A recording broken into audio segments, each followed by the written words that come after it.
you, thank you, thank you. Thank you. Thank you for so. I tell you what.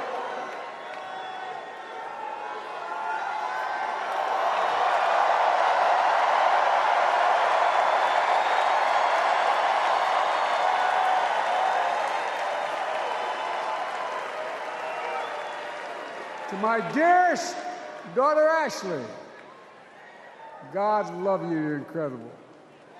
Thanks for that introduction and for being my courageous heart, along with Hunter and our entire family, and especially our rock, Jill.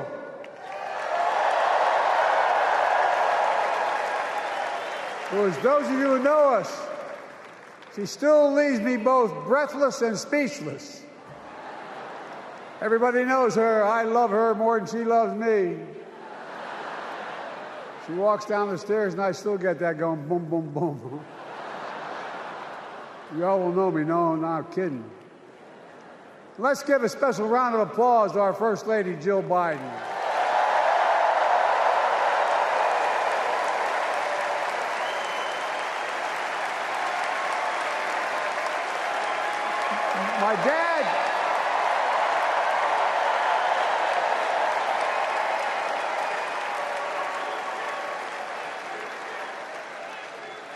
My dad used to have an expression, for real. He'd say, Joey, family is the beginning, the middle, and the end.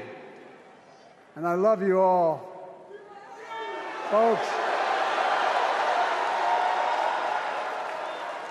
And America, I love you.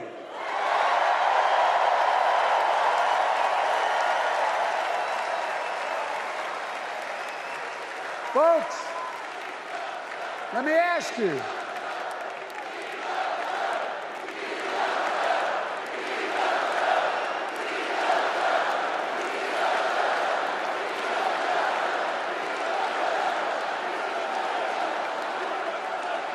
Let me ask you. Are you ready to vote for freedom?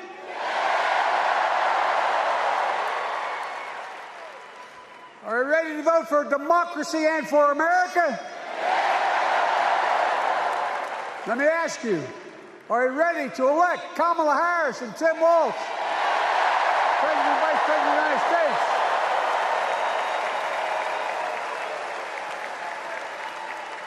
My fellow Democrats, my fellow Americans, nearly 4 years ago, in winter, on the steps of the Capitol on a cold January day, I raised my right hand and I swore an oath to you and to God to preserve, protect, and defend the Constitution and to faithfully execute the office of the President of the United States. In front of me was the city surrounded by the National Guard. Behind me, a Capitol just 2 weeks before had been overrun by a violent mob. But I knew then, from the bottom of my heart, that I knew now, there is no place in America for political violence. None. You cannot say you love your country only when you win.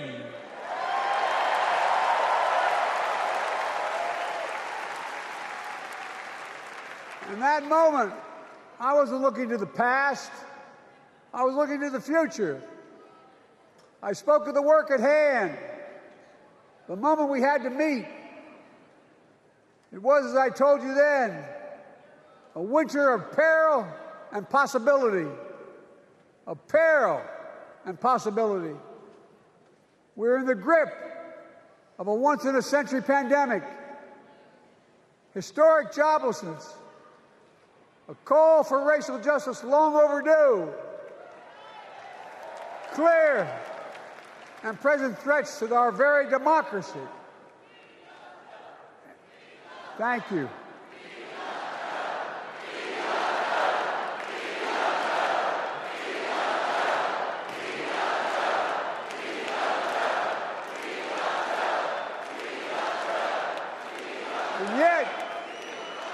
I believed then, and I believe now, that progress was and is possible.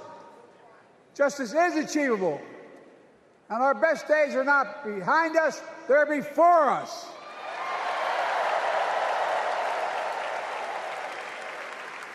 Now it's summer. The winter has passed, and with a grateful heart, I stand before you now on this August night to report that democracy has prevailed. Democracy has delivered. And now democracy must be preserved.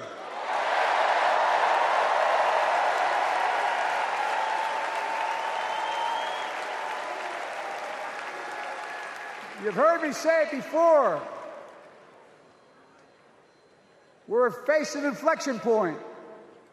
One of those rare moments in history when the decisions we make now will determine the fate of our nation and the world for decades to come. That's not hyperbole, I mean it literally. We're in a battle for the very soul of America. I ran for president in 2020 because of what I saw in Charlottesville in August of 2017. Extremists coming out of the woods, carrying torches, their veins bulging from their necks, carrying Nazi swastikas, and chanting the same exact anti-Semitic bile that was heard in Germany in the early 30s. Neo-Nazis, white supremacists, the Ku Klux Klan, so emboldened by a president then in the White House that they saw as an ally. They didn't even bother to wear their hoods. Hate was on the march in America. Old ghosts and new garments, stirring up the oldest divisions, stoking the oldest fears, giving oxygen to the oldest forces that they long sought to tear apart America. In the process, a young woman was killed. When I contacted her mother, I asked about what happened. She told me. When the president was asked what he thought had happened, Donald Trump said, and I quote, "There are very fine people on both sides. My God." That's what he said. That is what he said and what he meant. That's when I realized, had listened to the admonition of my dead son, I could not stay in the sidelines. So I ran.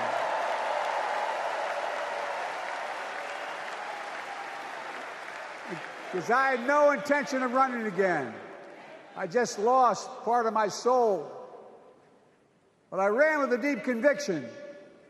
In America, I know and believe in an America where honesty, dignity, decency still matter. An America where everyone has a fair shot and hate has no safe harbor.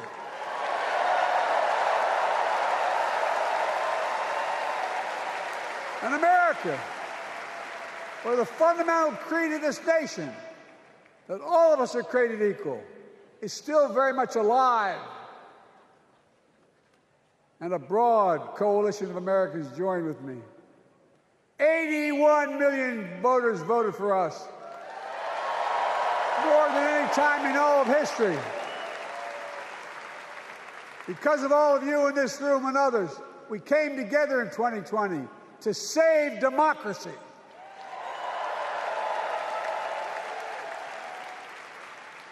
As your president, I've been determined to keep America moving forward, not going back, to stand against hate and violence in all its forms, to be a nation where we not only live with but thrive on diversity, demonizing no one, leaving no one behind, and becoming the nation that we profess to be.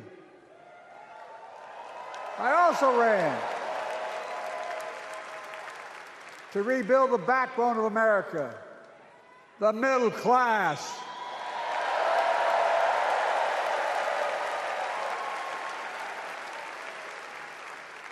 I made a commitment to you that I be a president for all Americans, whether you voted for me or not. We have done that. Studies show the major bills we have passed actually delivered more to red states than blue, because the job of the president is to deliver to all of America.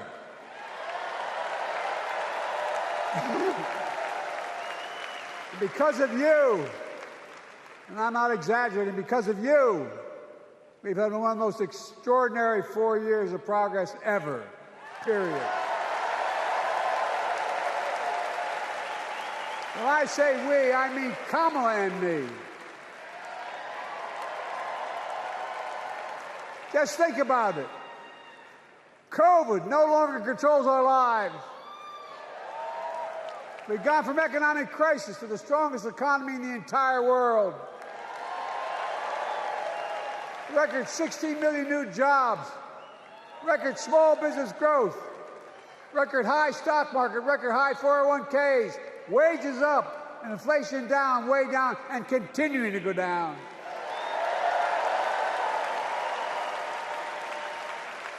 The smallest racial wealth gap in 20 years. And yes, we both know we have more to do, but we're moving in the right direction. More Americans have peace of mind that comes from having health insurance. More Americans have health insurance today than ever before in American history.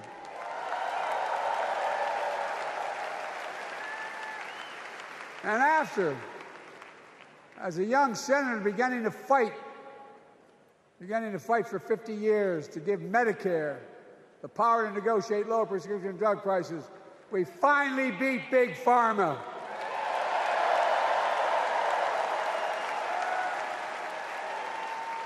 And guess who cast the tie-breaking vote?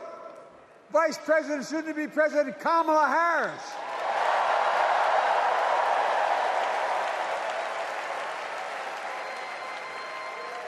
And now it's the law of the land. Instead of paying $400 a month for insulin, seniors with diabetes will pay $35 a month. The law we passed already includes, starting in January, every senior's total prescription costs can be capped at $2,000 no matter how expensive the drugs they have. And what we don't focus on, and our Republican friends don't seem to understand, our reforms don't just save seniors money, they save the American taxpayers money. You know what we just passed saved? It saved $160 billion over the next decade. That's not hyperbole. It's because Medicare no longer has to pay those exorbitant prices to the Big Pharma. But look, well, thank you, Kamala, too. Look, folks, how can we have the strongest economy in the world without the best infrastructure in the world? Donald Trump promised Infrastructure Week every week for 4 years, and he never built a damn thing.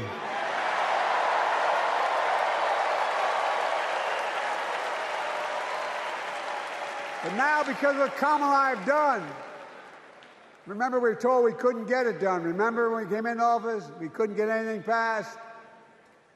But right now, we're giving America an infrastructure decade, not week. We're modernizing our roads, our bridges, our ports, our airports, our trains, our buses. We're removing every lead pipe from schools and homes so every child can drink clean water. We're providing affordable high-speed internet for every American, no matter where they live, not unlike what Roosevelt did with electricity. And so much more. We are uniting the country. We're growing our economy. We're improving our quality of life, and we're building a better America.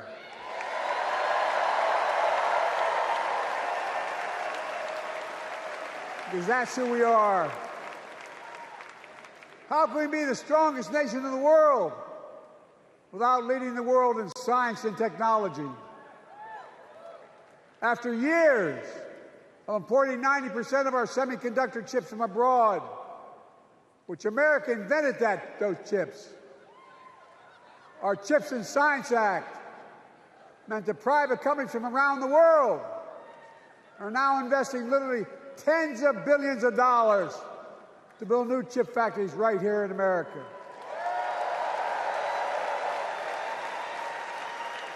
And over that period, they'll create tens of thousands of jobs. And many of those jobs in the so-called fabs, the buildings that make the chips, that's being constructed now. And guess what?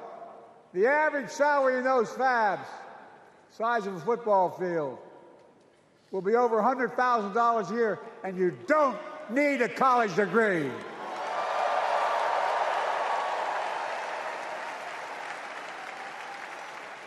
Because of you and so many electeds out there, American manufacturing is back. Where the hell to say we wouldn't lead the world in manufacturing? 800,000 new manufacturing jobs.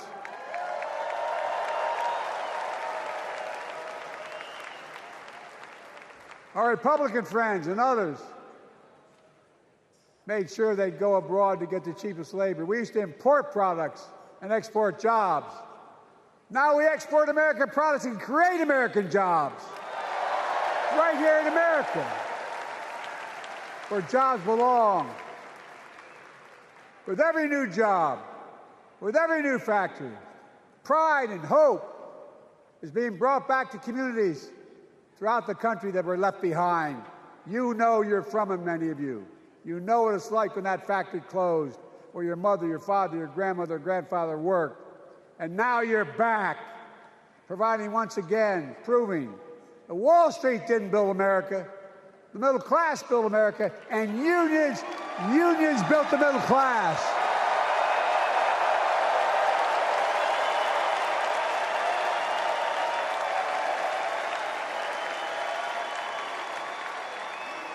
It's been my view since I came to the Senate.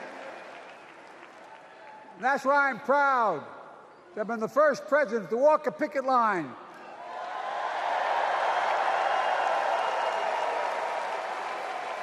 and be labeled the most pro-union president in history, and I accept it. That's a fact.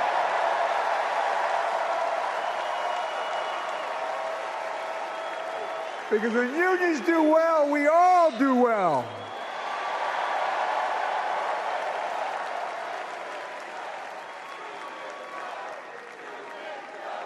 You got it, man. You got it.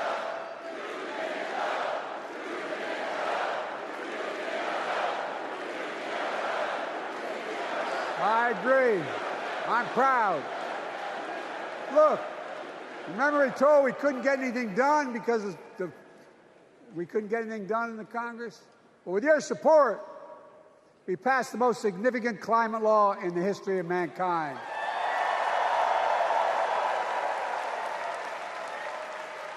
Over $370 billion. Cutting carbon emissions in half by 2030. Launching a climate corps, similar to AmeriCorps and Peace Corps, creating tens of thousands of jobs for young people of the future who are going to make sure this continues. Creating hundreds of thousands of jobs in clean energy for American workers, including the IBEW installing 500,000 charging stations all across America. And in the process, reducing carbon emissions. And we're seeing it. We're seeing to it that the first beneficiaries of environmental initiatives are those fence-line communities that have been smothered by the legacy of pollution. Louisiana and Delaware, Route 9, all the factories, all those chemical factories are right next to the poorest neighborhoods. They're the ones we're going to bring back.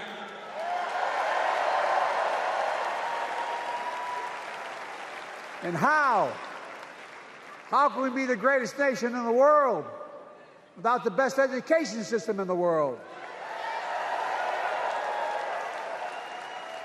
Donald Trump and the Republican friends, they not only can't think, they can't read very well. Seriously, think about it. Look at their Project 2025. They want to do away with the Department of Education. Well, during the pandemic, Kamala and I helped states and cities get back their schools back open. And we gave public school teachers a raise.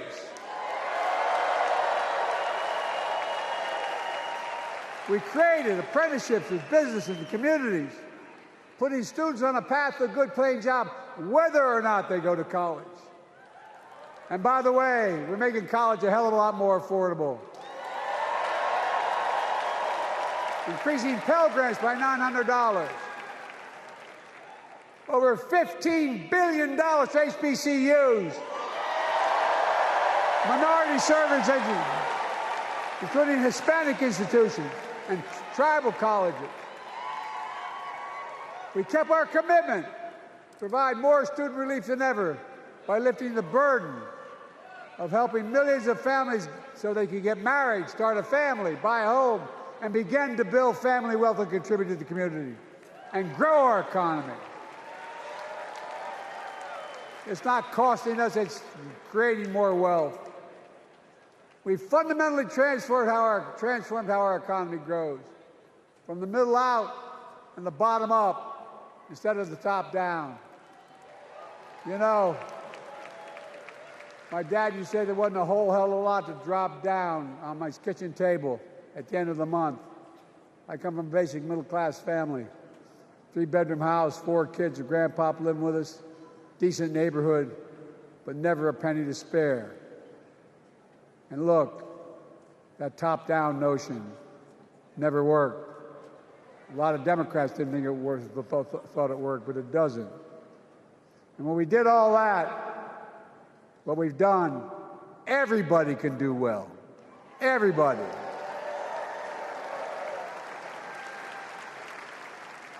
Donald Trump calls America a failing nation.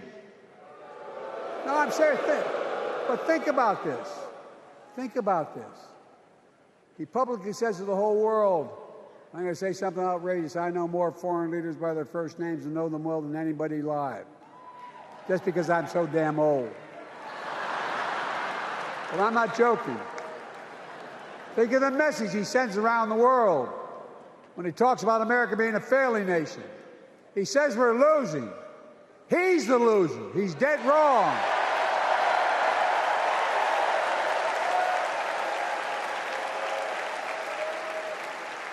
Many of you are very successful people who travel the world. Name me a country in the world that doesn't think we're the leading nation in the world. Without America, not a joke, think about it. I'm being literal. Who could lead the world other than the United States of America? Well, guess what? America's winning, and the world's better off for it. America's more prosperous, and Americans are safer today than were under Donald Trump. Trump continues to lie about crime in America, like everything else. Guess what? On his watch, the murder rate went up 30%, the biggest increase in history. Meanwhile, we made the largest investment, Kamala and I, in public safety ever. Now, the murder rate is falling faster than any time in history. Violent crime has dropped to the lowest level of more than 50 years. And crime will keep coming down when we put a prosecutor in the Oval Office instead of a convicted felon.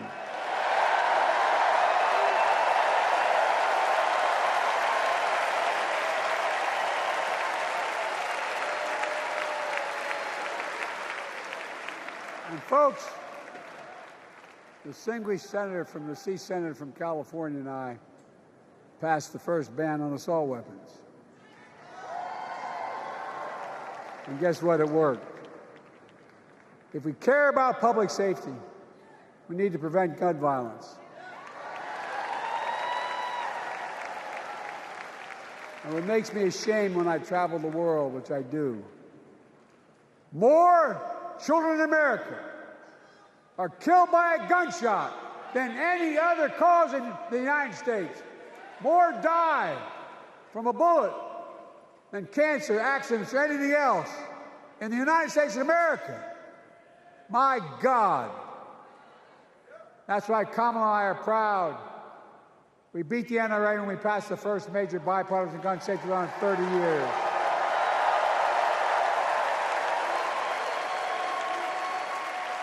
I'm serious. That comes from here. And now it's time to ban assault weapons again. And demand universal background checks.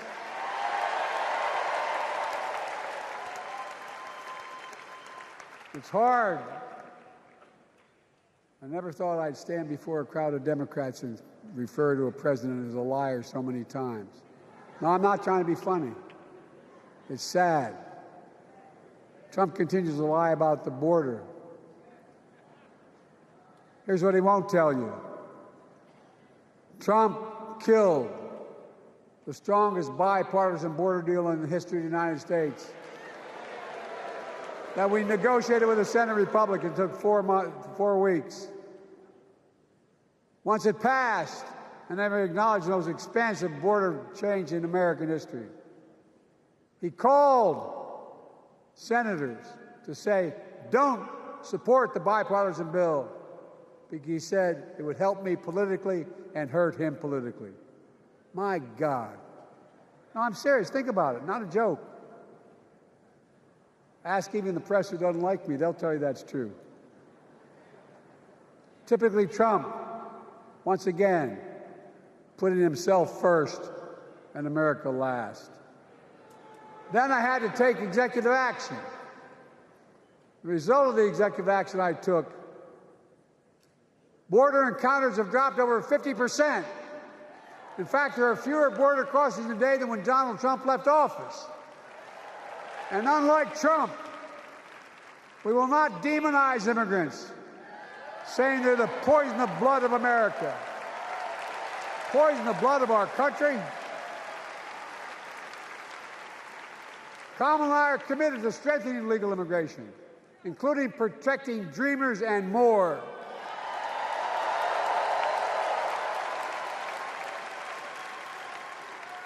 And here's what else I believe in. Protecting your freedom to vote, your freedom to love who you love.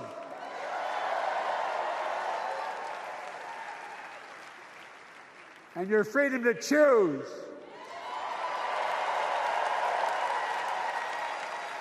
In its decision overturning Roe v. Wade, as you heard earlier tonight, the United States Supreme Court majority wrote the following, quote, women are not without electoral or political power. No kidding. MAGA Republicans found out the power of women in 2022. And Donald Trump is going to find out the power of women in 2024. Watch.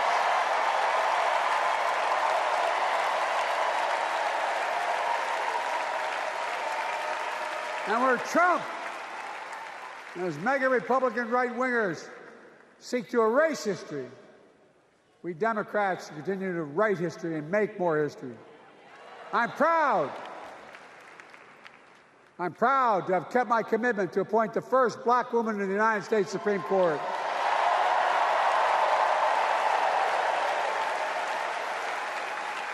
Ketanji Brown Jackson, a symbol for every young woman in America that you can do anything. I'm proud that I've kept my commitment to have an administration that looks like America and that taps in to the full talent of our nation. The most diverse cabinet in history, including the first black woman in South Asian descent to serve as Vice President. and will soon serve as the 47th President of the United States.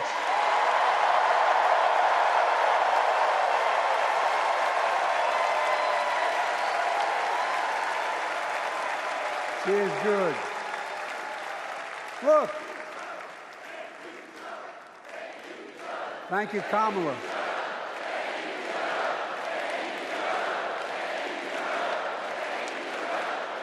Folks, I've long said we have many obligations as a nation, but I got in trouble years ago for saying I'd make no apologies. We have only one truly sacred obligation: to prepare and equip those we send to war and care for them and their families when they come home and when they don't. That's why I'm so proud to have written and signed the PACT Act, one of the most significant laws ever, helping veterans and their families exposed to toxic materials like burn pits in Agent Orange. I was around during the Vietnam War. It's hard. Nobody was able to prove that their illness was a consequence of Agent Orange.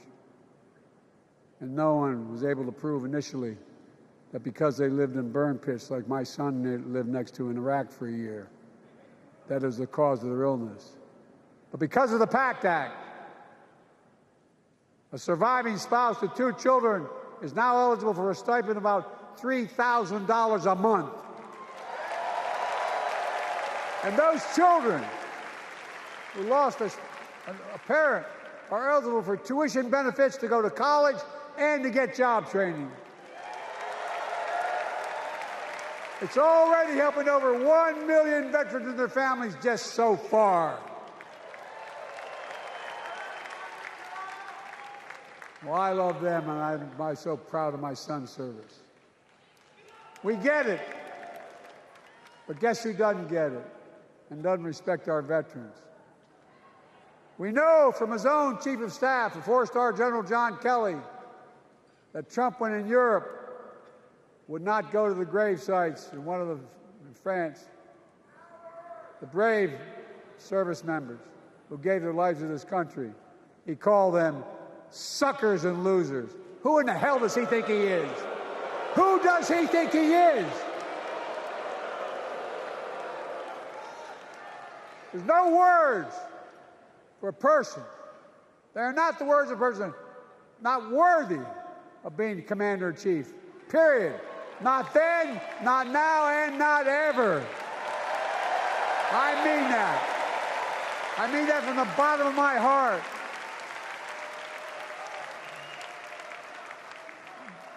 Just as no commander-in-chief should ever bow down to a dictator, the way Trump bows down to Putin. I never have, and I promise you, Kamala Harris will never do it. Will never bow down.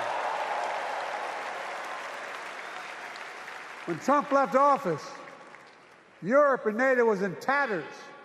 Not a joke. America First doctrine changed our whole image in the world. Well, they gave the hours, about 190 hours sum total, me and my counterparts who heads of state in Europe, to strengthen NATO.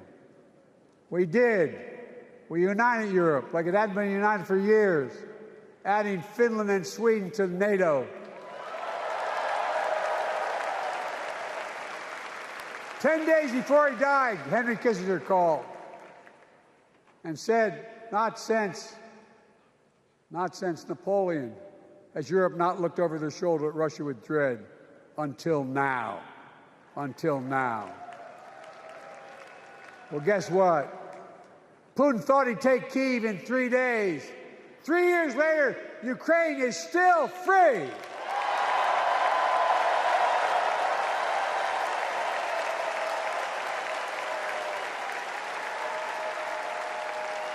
When I came to office, the conventional wisdom was that China would inevitably surpass the United States. They haven't noticed. No one's saying that now.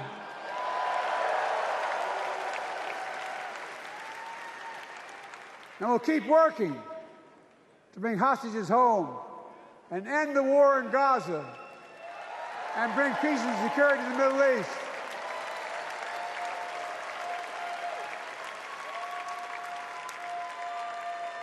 As you know, I wrote a peace treaty for Gaza.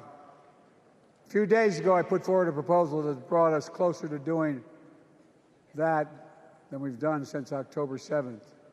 We're working around the clock, my Secretary of State, to prevent a wider war and reunite hostages with their families and surge humanitarian health and food assistance into Gaza now.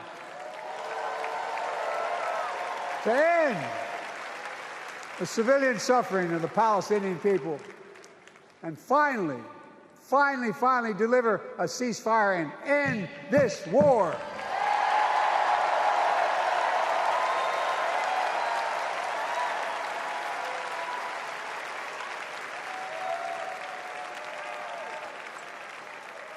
Those protesters out in the street, they have a point. A lot of innocent people are being killed on both sides. Just as we worked around the clock to bring home wrongfully detained Americans and others from Russia in one of the most complicated swaps in history, but they're home.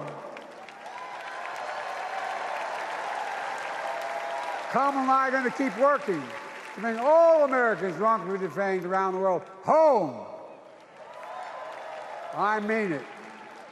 Folks, I've got 5 months left in my presidency. I've got a lot to do. I intend to get it done.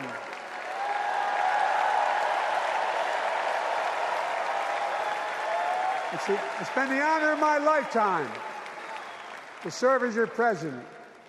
I love the job, but I love my country more. I love my country more. And all this talk about how I'm angry at all those people who said I should step down, that's not true.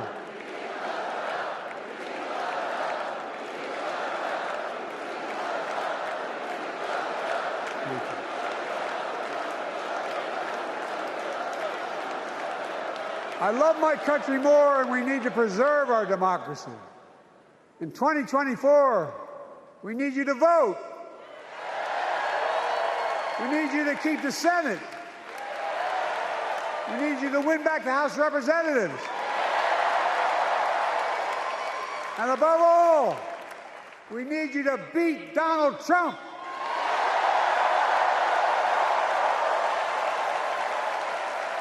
And elect Kamala and Tim President and Vice President of the United States of America. Look, they'll continue to lead America forward, creating more jobs, standing up for workers, growing the economy, lower the cost to American families so they just have a little more breathing room. We've made incredible progress, but we have more work to do. And Kamala and Tim will continue to take on corporate greed and bring down cost of food. They'll keep taking on Big Pharma and making insulin $35 a month, not just for seniors, but for everyone in America. And capping prescription drug costs at a total of $2,000, not just for seniors, but for everyone. And folks, that's going to save America again tens of billions of dollars. Folks, they'll make housing more affordable, building 3 million new homes, providing $25,000 down payment assistance for the first-time home buyer, more than the 10 we approved. Donald Trump wants a new tax on imported goods, food, gas, clothing, and more. You know what that'll cost the average family, according to the experts? $3,900 a year in a tax. No, that's a fact. Kamala and Tim will make the child care tax credit permanent.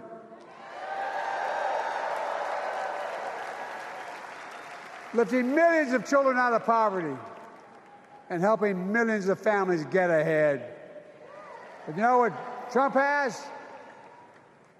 He created the largest debt any president had in 4 years with his $2 trillion tax cut for the wealthy. Well, Trump has a new plan. He wants to provide a $5 billion tax cut for corporations and the very wealthy. Read it. Put us further in debt. And folks, you know we have 1,000 billionaires in America. You know what their average tax rate they pay? 8.2%. If we just increase their taxes, we proposed to 25%, which isn't the highest tax rate even, it would raise $500 billion new dollars over 10 years. They'd still be very wealthy. Look, Kamala and Tim are going to make them pay their fair share. They'll protect Social Security and Medicare. Trump wants to cut Social Security and Medicare. Kamala and Tim will protect your freedom. They'll protect your your right to vote. They'll protect your civil rights. And you know Trump will do everything to ban abortion nationwide. Oh, he will. You know, Kamala and Tim will do everything they possibly can. That's why you have to elect a Senate and a House to restore Roe v. Wade.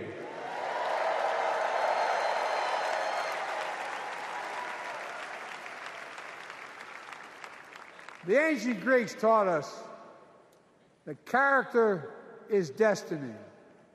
Character is destiny. For me and Jill, we know Kamala and Doug are people of character. It's been our honor to serve alongside them. And we know that Tim and Gwen Waltz are also people of great character. Selecting Kamala was the very first decision I made when I became our nominee. And it was the best decision I made my whole career.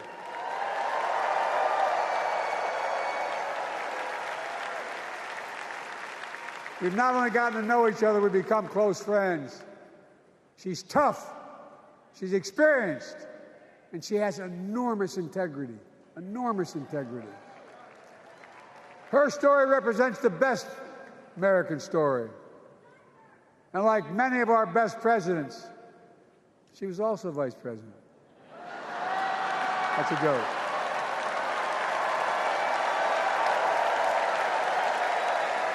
But she'll be a president our children can look up to. She'll be a president respected by world leaders because she already is. She'll be a president we can all be proud of. And she will be a historic president who puts her stamp on America's future.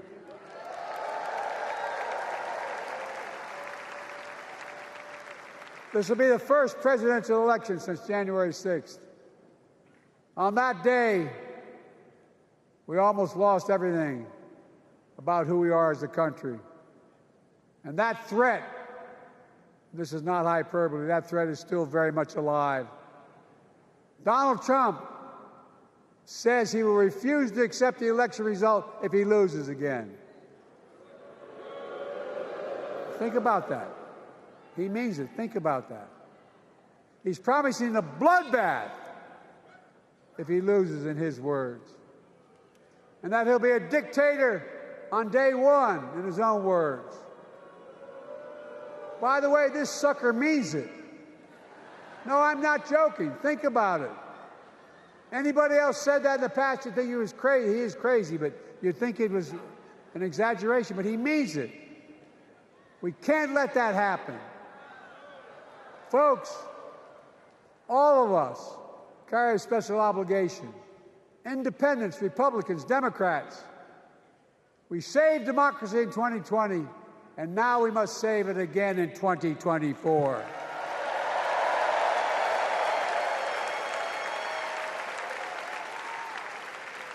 The vote of each of us cast this year will determine whether democracy and freedom will prevail. It's that simple. It's that serious. And the power is literally in your hands. History is in your hands. Not hyperbole. It's in your hands. America's future is in your hands. Let me close with this. Nowhere else in the world could a kid with a stutter and modest beginnings in Scranton, Pennsylvania, and Claymont, Delaware, grow up to sit behind the resolute desk in the Oval Office.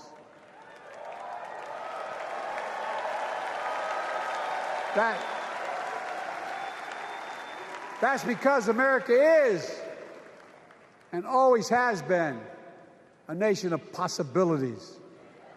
Possibilities. We must never lose that. Never. Kamala and Tim understand that this nation must continue to be a place of possibilities, not just for the few of us, but for all of us. But join me in promising your whole heart to this effort, and where my heart will be. I promise I'll be the best volunteer Harris and Walsh has Camden have ever seen.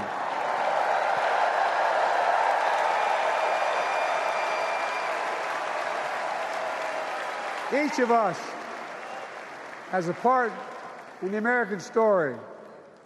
For me and my family, there's a song that means a lot to us. It captures the best of who we are as a nation. The song is called American Anthem. There's one verse that stands out, and I can't sing worth a damn, so I'm not going to try. I'll just quote it. The work and prayers of centuries have brought us to this day.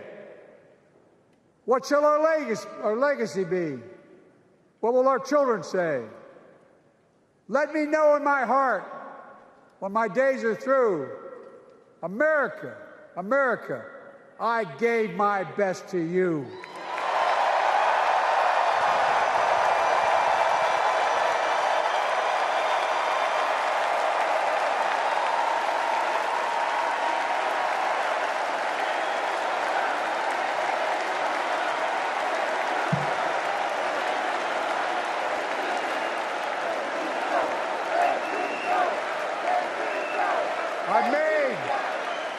I've made a lot of mistakes in my career, but I gave my best to you.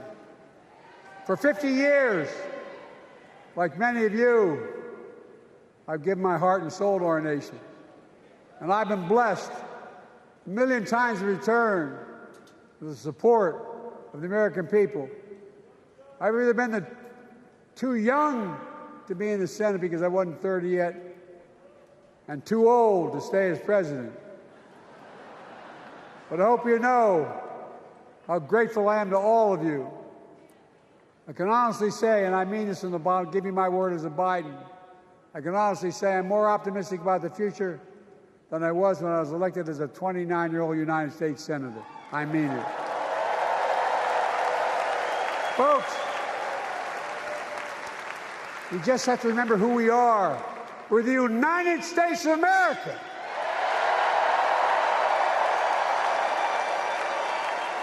And there's nothing we cannot do when we do it together. God bless you all, and may God protect our troops. Thank you.